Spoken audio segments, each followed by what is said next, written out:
Bonjour, je vais vous présenter le contexte et la méthodologie de notre projet Réaliste Rêve. Selon l'INSEE en 2017, le chômage atteint le nombre record de 1,6 million de personnes. Les taux de chômage des plus jeunes a été multiplié par plus de 3 en 40 ans. Le plus touché, on peut trouver la population féminine qui occupe majorité des emplois précaires. Les manques de qualifications et des compétences aussi persistent. Et on voit aussi que les longues périodes de chômage tendent à devenir de plus en plus fréquentes. N'ayant pas acquis les compétences techniques et les savoir-faire adéquats, ces publics sont très éloignés de la culture du monde de travail, ce qui peut en suivre une dégradation des conditions de santé physique, mais aussi psychologique ou mentale. Et ces personnes, une fois marginalisées, ne font plus appel au service public de l'emploi et se retrouvent souvent au radar. Le ministère du Travail a lancé l'appel à projet 100% inclusion, la fabrique de la remobilisation. Et les projets RTR étaient pilotés par un consortium qui propose d'expérimenter de nouvelles approches pédagogiques. L'idée est de développer les compétences transversales et techniques de chaque participant dans le but de les accompagner vers l'emploi durable ou vers l'entrepreneuriat durable. Ces projets se déploient sur 3 territoires, et toujours ici en France: l'île-Roubaix, Île-de-France et Aix-Marseille. Notamment, nous avons la priorité sur les populations les plus vulnérables de chaque territoire, c'est-à-dire les jeunes NEET. Du coup, ça vient de l'acronyme de Not in Education, Employment or Training, du coup, qui n'est ni étudiant, ni employé, ni stagiaire quelque part, et jusqu'à 30 ans, et des femmes de tous les âges. Les focus et les objectifs de notre projet, ils se basent surtout sur l'ingénierie pédagogique. C'est l'ingénierie que nous avons créée au sein de notre équipe. Et l'orientation générale de notre projet, ou l'idée fondatrice de notre projet RTR, est d'inverser le paradigme du marché du travail qui doit aller vers l'individu tout en prenant en compte son identité, ses compétences, ses ressources, ses motivations et ses vocations. Du coup, pour nous, l'objectif n'est pas uniquement de créer un lien entre le marché du travail et les chômeurs, les sans-emploi, les mythes, mais de construire plutôt une inclusion durable et épanouissante. Du coup, notre intérêt, c'est vraiment de trouver la voie de l'épanouissement dans le travail. Pour cela, pour cela, nous proposons un suivi des participants. Et ces participants, on appelle le talent, dans l'idée de que chaque personne a un talent ou plusieurs talents à découvrir.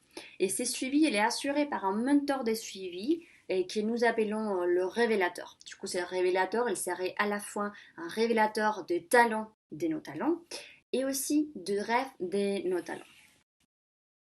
Dans ces cadres, nous proposons 2 différents parcours. Du coup, les projets ils proposent les parcours vers l'emploi durable, qui proposent du coaching en ligne et des activités collectives pour trouver un emploi qui l'épanouisse.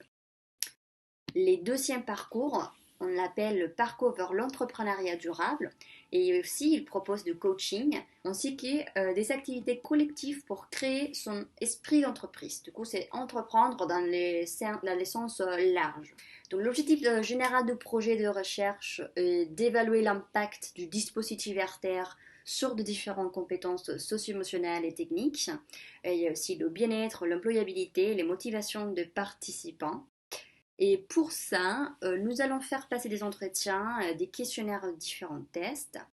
Malheureusement, ou heureusement, on sera au futur. Suite au confinement et à toute la crise sanitaire du Covid-19, toute notre collecte des données a dû être adaptée. Nous avons fait passer des tests en ligne et les entretiens aussi ont été faits via visioconférence.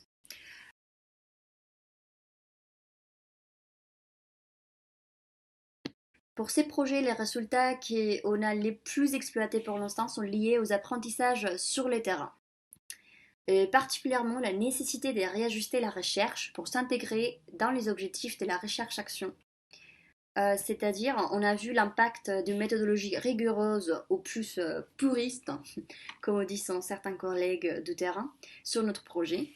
On a eu besoin de faire preuve de créativité et de souplesse. On a eu besoin de méthodologie plus perméable Par exemple, pour les pré-tests, pouvoir le faire avec des temps différés et par tous exactement en même temps.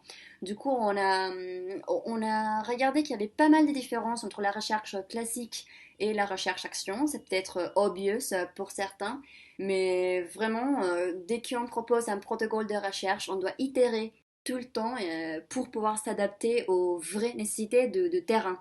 Ce qui a été un vrai apprentissage pour nous, pour l'équipe de recherche, qui on est plus ou moins habitué à des recherches plus fondamentales, on va dire.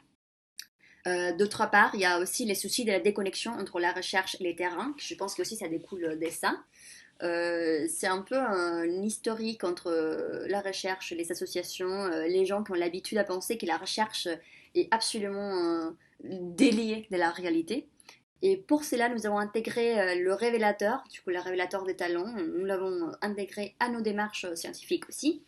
Nous avons formé nos révélateurs à la recherche et plus particulièrement à la collecte de données via l'entretien biographique.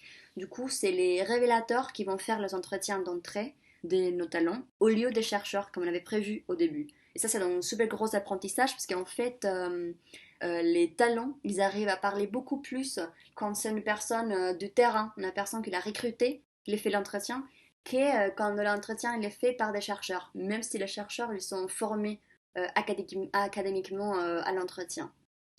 Dans ces cadres, nous avons fait un travail ensemble avec le révélateur sur les résultats des premiers entretiens.